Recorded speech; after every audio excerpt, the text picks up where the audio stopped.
el aficionado rookie. Entonces, aquí tenemos a nuestro aficionado rookie, Sergio. Buenas.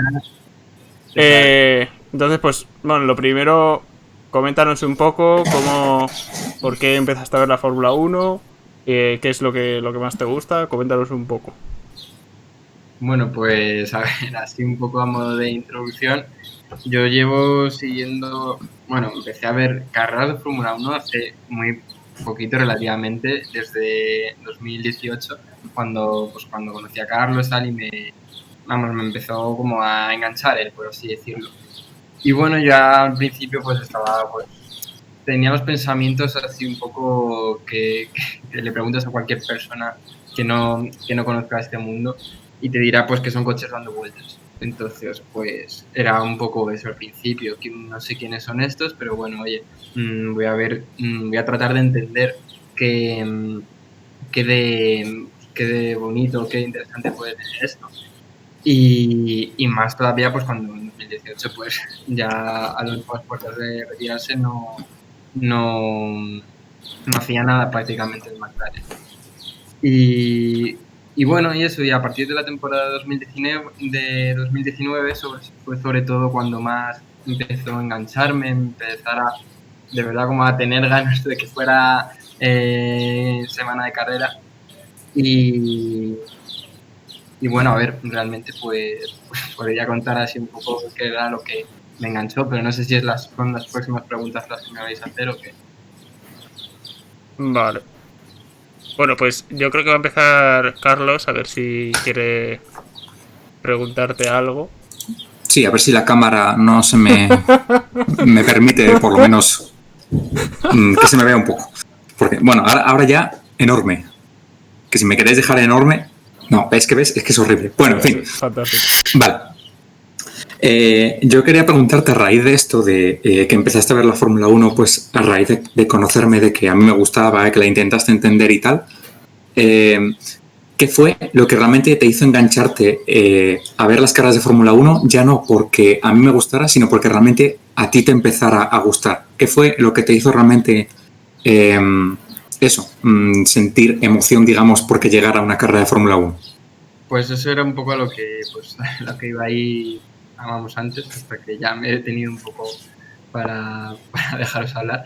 Pues fue un poco el hecho de, sobre todo dos cosas. Yo creo que una persona tiene que entender bien para disfrutar de la Fórmula 1, que era un poco por lo que yo me empezó a gustar un poco pues, por mí mismo, no solo por ti cuando empezabas a verla conmigo.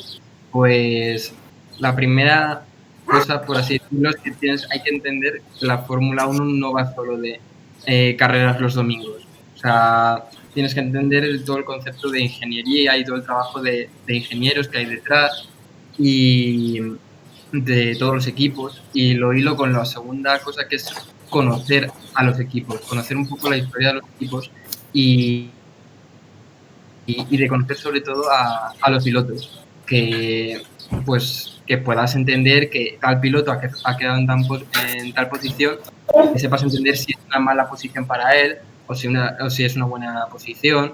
Entonces yo creo que entendiendo eso, conociendo un poco, que tampoco, o sea, yo tampoco sé aquí una historia de la Fórmula 1 detallada de cada piloto, sobre todo de los más veteranos, pues como puedan ser Raikkonen o Grosjean y todo eso, sino pues eso, entender un poco en qué equipo estaban antes, de dónde vienen, qué estilo de pilotaje, por así decirlo, pueden tener. Y entonces, entendiendo eso, pues sabes un poco fijarte durante la carrera cómo va cada piloto y no solo fijarte en el primero, que es lo que hacía mucha gente, sobre todo pues cuando en la mejor época de Alonso, tanto en Ferrari como en Renault en 2005 o en 2006, que se fijaban pues simplemente si ganaba Alonso o no ganaba Alonso y pues no daban, o sea, no ponen interés en la zona media o en la zona final o en el resto de equipos, que al final, pues yo para mí de pequeño solo existía Renault, o sea, Alonso en Renault, y el resto de equipos, pues con suerte me conocía McLaren y poco más. No sabía quién eran los demás, quién era el resto de equipos, por lo tanto, una vez Alonso dejó de ganar, pues me dejó de interesar porque no conozco el resto de personas. es un poco eso, conocer a los pilotos, que al fin y al cabo pues son 20 personas, ¿sabes? Que no es conocerte pues, en todos los jugadores que hay en la liga de fútbol. Pero eso, pues conocer un poco la historia de cada piloto, saber la historia de cada equipo y pues eso, y fijarte en pues, cómo van evolucionando. Entonces, Sergio, bueno, bienvenido al programa, muchas gracias por acompañarnos y enhorabuena por aguantar a Carlos en lo personal. A mí me cuesta en lo profesional, imagínate. En fin. No supone mucho trabajo. Entonces, te quería preguntar cómo fue o qué fue diferente en esos años 2005-2006, 2007 quizás, donde tú seguías la Fórmula 1 pero no te quedaste, y qué cambió a este momento, qué te hizo querer entender la Fórmula 1. Bueno, a ver, yo en 2005-2006 yo era muy pequeño, o sea, yo lo único que entendía en ese momento es que el español gane, que el piloto español gane, y si no ganaba es pues fracaso de la Fórmula 1, ¿sabes? Fracaso de verlo, qué pena ha perdido el español. Entonces, yo no consideraría eso afición a la Fórmula 1, porque, pues, no sé, pues eso, cuando Alonso se fue de Ferrari, cuando Alonso dejó de ganar carreras, pues en la Fórmula 1 pasó a canal de pago, a perder seguidores, y no sé, y realmente, pues si queréis llamarlo que se perdieron aficionados, pues llamarlo así, pero no sé, es como que al final, pues eso, no debería engancharte el piloto español, sino debería engancharte el deporte como tal, el concepto de lo que es la Fórmula 1. Claro. Y a mí eso por lo que me pasó, que a raíz de empezar a conocer a los pilotos, pues, por ejemplo, Lando Norris, que me ha inculcado la doctrina Carlos de Lando Norris, y a ver, pues yo que sé, a los pilotos jóvenes emergentes, Charles Leclerc, Max Verstappen y demás, pues como que puedes ir teniendo cariño a esas personas que no tienen por qué ser precisamente españolas, pues eso, y ver cómo van mejorando, cómo van evolucionando de un equipo a otro, si han hecho un buen resultado o un mal resultado, no sé, todas esas cosillas son las que al final me hicieron a mí considerarme aficionado de la Fórmula 1, pues en la temporada pasada, por ejemplo, a ver si Leclerc ganaba alguna carrera, a ver si por la lucha que tenía con Vettel, sobre todo al principio de la temporada, y pues era un poco eso, la emoción del cambio, por así decirlo, de las cosas nuevas que digamos que hiciste el trabajo que deberían hacer los comentaristas, ¿no? Que es no enganchar a la gente al español de turno, sino enganchar a la gente a la Fórmula 1 y ayudar a abrir las puertas de la Fórmula 1 a los nuevos aficionados. Lo que pasa es que, como tú muy bien has explicado, en su momento y siguen en la misma línea ahora, de centrarlo todo en los pilotos españoles, justificar todo lo que hacen mal los pilotos españoles y vender la Fórmula 1 como producto a través de la españolidad. Entonces es un problema que tiene la Fórmula 1 en España por las características del deporte en sí, que no se vende a sí mismo tan fácilmente como otros que son muy fáciles de entender, ¿no? Por ejemplo, las motos. Mucha gente a mí me pregunta, ¿por qué no sigues las motos? Y yo les digo siempre, es que es un espectáculo fácil, no a nivel pilotaje, evidentemente, que es increíble lo que hacen los pilotos, sino que es como mucho adelantamiento, muy sencillo, poca barra ninguna estrategia detrás, y la Fórmula 1 conlleva un esfuerzo del aficionado de querer entender y querer amar este deporte. Y desde aquí lanzo un mensaje de que creo que es una lástima que nuestros comentaristas, con personas tan visibles en los medios de comunicación como puede ser Antonio Lobato, que no luchen porque más personas Sí, lo dice Don Master 13, para que más personas amen este deporte. Sí, que les guste Entonces yo quería... deporte y no la personalidad. Claro. Entonces, Sergio, yo quería preguntarte, al principio de todo, como tú quieras, tanto puede ser como 2005-2006, como cuando volviste a reengancharte, ¿qué era lo que más te costó entender? ¿Qué parte de la Fórmula 1? ¿La estrategia? ¿La ingeniería? No sé.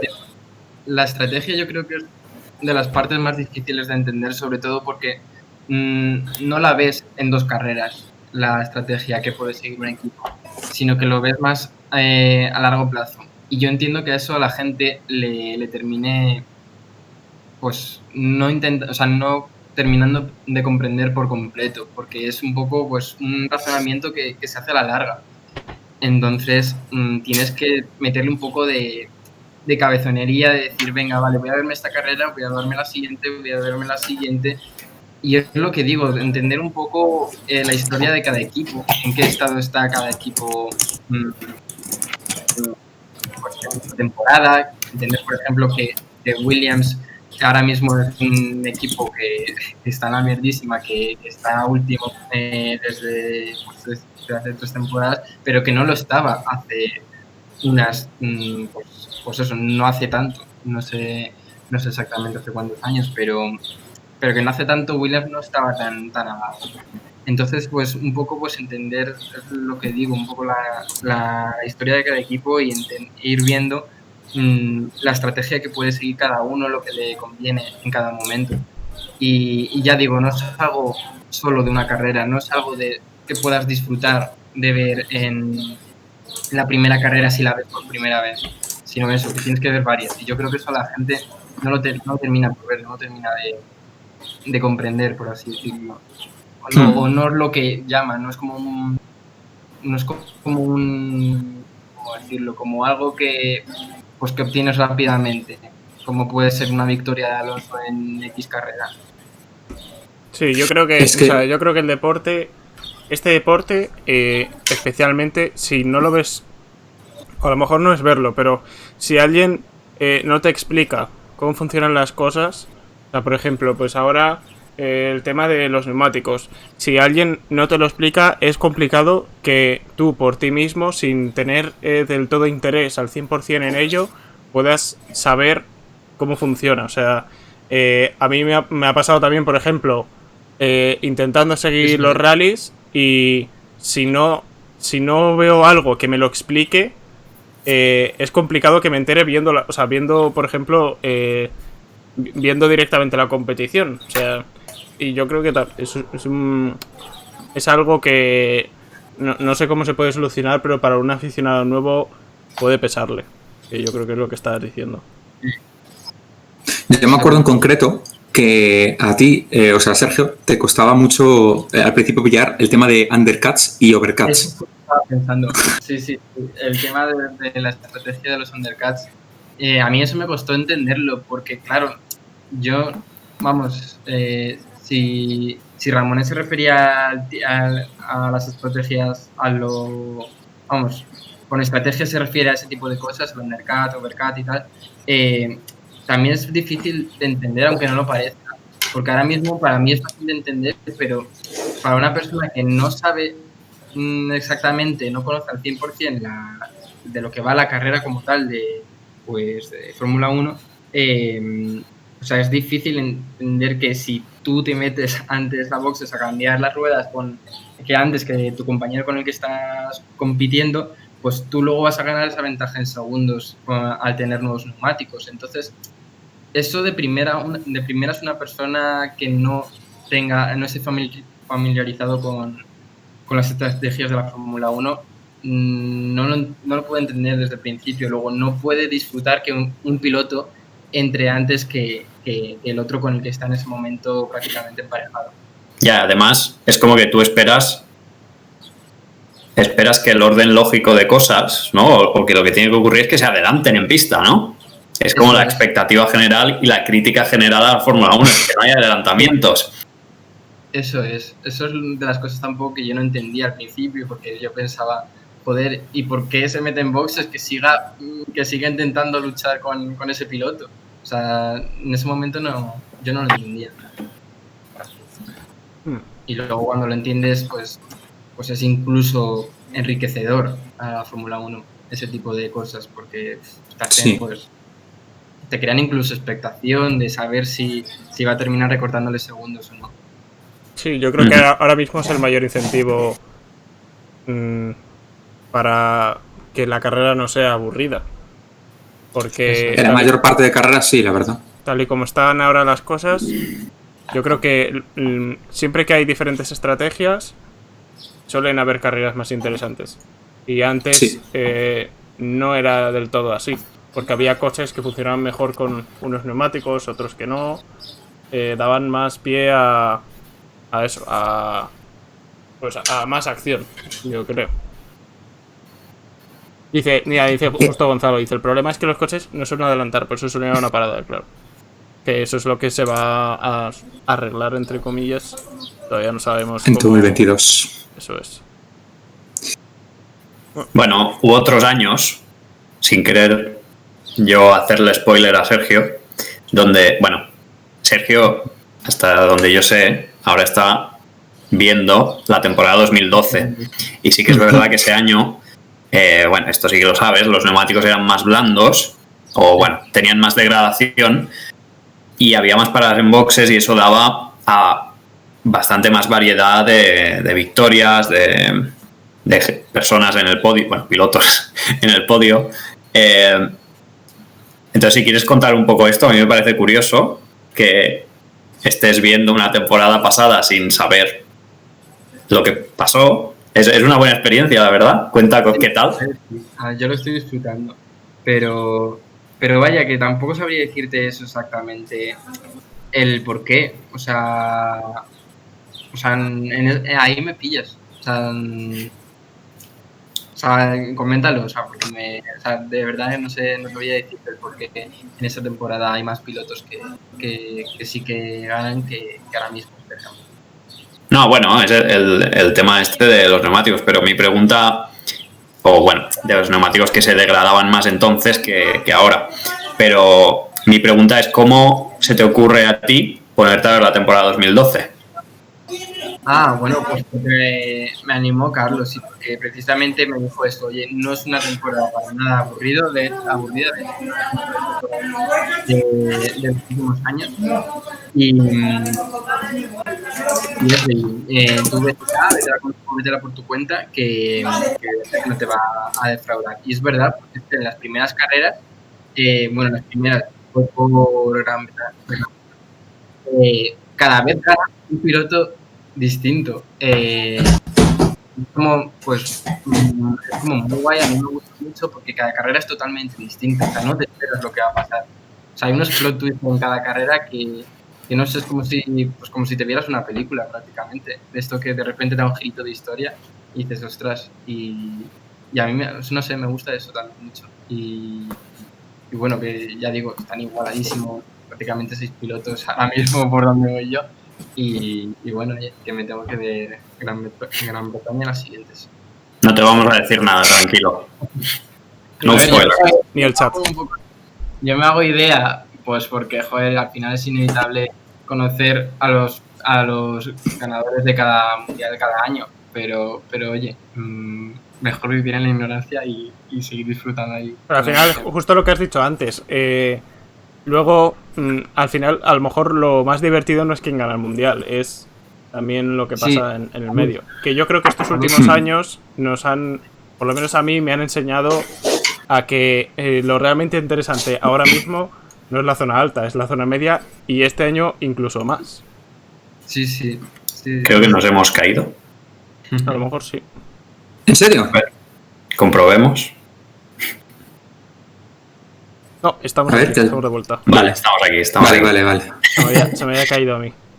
Vale. Estupendo. Bueno, ¿más preguntitas para Sergio? Sí. Yo tenía una que era... Bueno, si alguien quiere preguntar algo por el chat, pues que lo haga, aunque ya llevamos bastante tiempo, pero bueno. la pregunta que te quería hacer ahora es ¿qué personalidades, tanto pilotos como jefes, como también incluso equipos en conjunto, te han llamado más la atención, ya sea pues negativamente o positivamente? Pues eso es una buena pregunta, porque en cuanto a jefes de equipo y tal, realmente no conozco mucho la historia de cada uno de ellos, más que prácticamente por lo que a lo mejor me has ido contando tú alguna vez o por los documentales de Netflix, pero de informarme yo de cada jefe de equipo, pues no sabría decirte. No sé, así que se me ocurran, pues por ejemplo, no sé, o sea, a mí decías también de pilotos, ¿no? Sí. ¿Y qué era decir? ¿La historia de cada... No, o sea, ¿qué personalidades como tal? O sea, tampoco la historia, sino su carácter, su forma de, no sé, de ver las cosas, de actuar, de hablar. ¿Quién te cae mejor? ¿Quién te cae no tan bien? Mira, pues por ejemplo, o sea, todo el mundo que conozca un poco por la Fórmula 1, todo el mundo sabe que Max Verstappen es una bestia, tiene un estilo como muy, muy asertivo, muy agresivo y eso, y es un pilotazo. Y a mí ese tipo de personalidad me llama la atención, aunque pues tiene como también sus cosas, ¿sabes? Que al ser tan agresivo, pues oye, te puede costar pues bajo una sanción o algo como me parece que fue el año pasado, o algún enfrentamiento, incluso pues en 2018 con Ocon, que le veíamos ahí empujándole ahí al pobre. Pero oye, no quita que sea un pilotazo y que tenga un estilo como muy, muy suyo, porque luego hay otros estilos de lucha como Leclerc, que también es como muy, o sea, es como agresivo, pero más constante, ¿sabes? Como que o sea, es como más... Muy bueno. No sé, hay diferencia con Verstappen, más que se lo toma todo con más calma, pero sin llegar a relajarse ni nada, sino que se lo cocina poco a poco. Y bueno, no sé, y así fuera que no sean pilotos, pues realmente pues no sabría decirte, pues porque tampoco conozco mucho más allá de los principales líderes de equipo, no sé. Quizá ahora mismo una persona que no me da lástima, sino que la veo como una luchadora y que tiene que tener una paciencia y una esperanza increíble, es la de Claire Williams, que bueno, que joder, que habiendo heredado el equipo de su padre, pues tiene que a la pobre pues lidiar con muchísimas cosas en su equipo que prácticamente está bastante mal. Y bueno, no sé, supongo que no será nada fácil para ello, y tiene pinta de ser una mujer bastante luchadora en ese sentido. No creo que lo deba estar pasando muy bien estos últimos años. Ya. Muy bien, estoy de acuerdo contigo. Yo también soy fan de Claire. Quería saber, porque has mencionado el Drive to Survive de Netflix, y quería saber hasta qué punto te ha influido positivamente, entiendo, para que te guste más la Fórmula 1, o si en ese punto tú ya no te influyó, no sé. Pues sirvió, por ejemplo, para tener más ganas de que empezara la temporada de 2019, porque me empecé a ver la primera temporada, la de la 2018. Fue como, no sé, Netflix pues tiene la capacidad de hacer algo que a priori puede resultar aburrido para la gente que no entienda mucho de la Fórmula 1. Consiguió hacer un documental pues interesante, ¿sabes? Porque comprimió todo lo que había pasado en esa temporada, y Netflix al final crea historias de cualquier cosa. Historias que enganchan realmente. Entonces, no sé, esos documentales de Netflix pueden servir para la gente que se quiera introducir en el mundillo, pues porque lo ponen así como con mucha tensión todo y tal, y yo creo que puede ser una buena forma de de que la gente se vaya interesando en eso. Y no sé, a mí me parece muy bien, la verdad. Quiero decir, después de cada temporada que saquen como una especie de película documental, como lo queréis llamar, sobre lo que ha sucedido esa temporada, donde añadir quizá más drama, más para la audiencia, pues tampoco lo veo como algo malo, sino al revés, como algo que pues, puede ser bastante interesante después de una temporada de Fórmula 1. No sé yo cuántos espectadores habrá captado, pero yo sí que tengo algún conocido que ha visto la serie sin ver la Fórmula 1 y dice que no está mal. O sea que Sí, yo creo que es una buena manera también de eso, de captar gente, de introducir a gente o sí, interesante por lo menos. sí, es que como al final, pues como sacan a cada piloto hablando y tal, pues una persona que no esté introducida en el mundo de la Fórmula 1, pues puede ir conociendo, pues este chico me cae bien, o este chico tiene pinta de no sé qué. Es de lo que decía al principio, un poco pues si vas empezando a conocer a los pilotos, pues te vas encariñando pues como de los personajes, igual que te encariñas de los personajes de cualquier serie, de cualquier película. Entonces al final, cuanto más conoces a un personaje, pues al final más interesante y más sabes de lo que va una película. Pues la Fórmula 1, pues haciendo un poco comparación, una mala comparación, pues podría ser similar. Bueno, pues yo creo que vamos a pasar a... Bueno, no sé si habéis gastado vuestro arsenal de preguntas. Yo tenía una pregunta. Sí. Yo ya no tengo nada más. Una pregunta ya como ya estamos más metidos en contexto. Es una pregunta de qué prefieres. Sí. Coches muy rápidos como son los de ahora, que bueno, no está mal decir que este es el... Bueno, este no. Es que ya me fastidia el cambio de reglamento, pero estos son los coches más rápidos de la historia, pero con menos acción en pista, o coches lentos con más acción en pista. ¿Qué valoras tú más? Pues yo creo, fíjate, que realmente desde la perspectiva del espectador, pues tampoco se nota tanto la diferencia de que un coche vaya 20 kilómetros por hora más rápido o más lento, porque ya van suficientemente rápidos.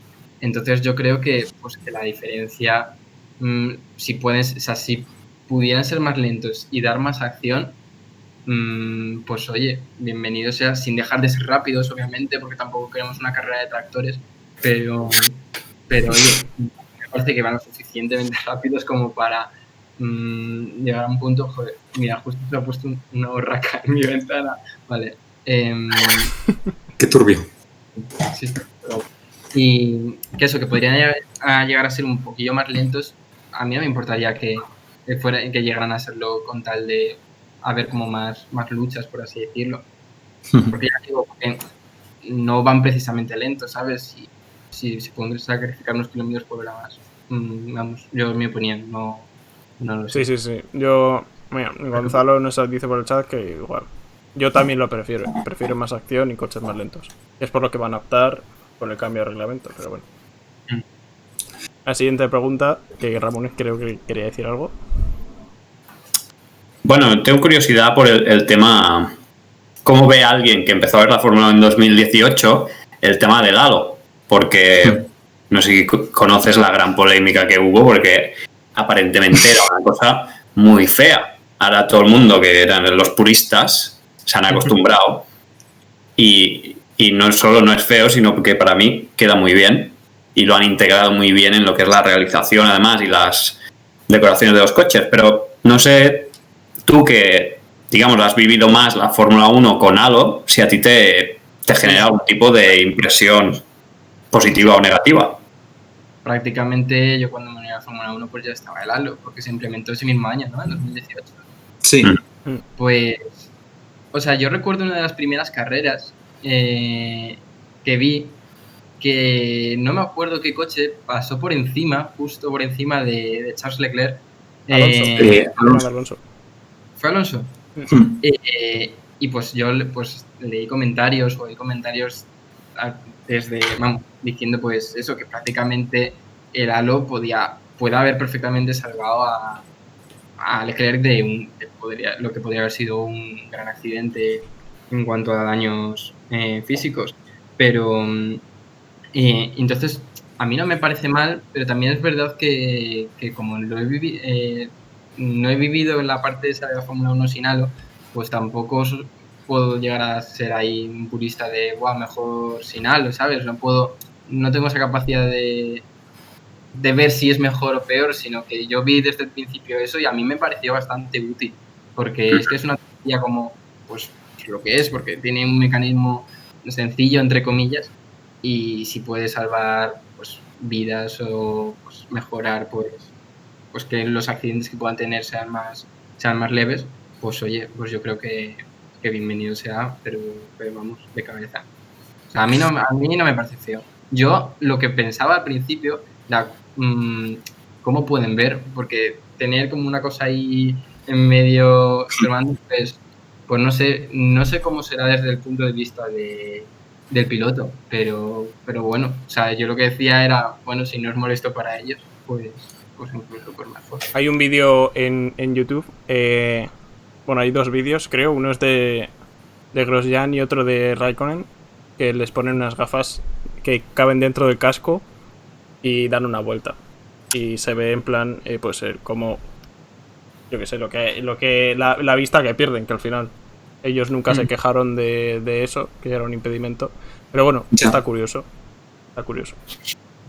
Respecto a este tema, además, es que me parece muy curioso porque alguna vez lo he hablado con Sergio que para él, bueno, o sea, para ti, vaya, el sonido de los motores, a ti como realmente te gustan o lo que asocias a Fórmula 1 son los V6, los actuales. En cambio, los de 2012, que eran los V8, o algunos más antiguos, como los V10 de 2005, te chirrían en plan de... Es que Fórmula 1 no suena así. No, o sea, a mí me chirría, pero porque un sonido tan agudo como que me resulta... Más, o sea, no es un sonido que diga que no, pero como que un sonido más agudo es como que me resulta como más estrondoso, pero es lo que decía un poco también con lo del halo.